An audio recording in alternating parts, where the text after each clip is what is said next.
Here's a great tip for removing stubborn rust water or eco-printing stains from your hands. Lemon juice. It's the most wonderful natural stain remover. Because your hands are protein based, skin is protein based, it's very receptive to staining.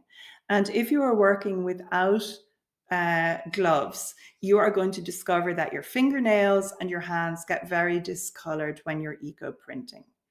And when you are finished, I would just give your hands a quick wash with soap and then cut a lemon in half and scrub your skin with the lemon and dig your fingernails into it and twist them around into the skin and the flesh of the lemon.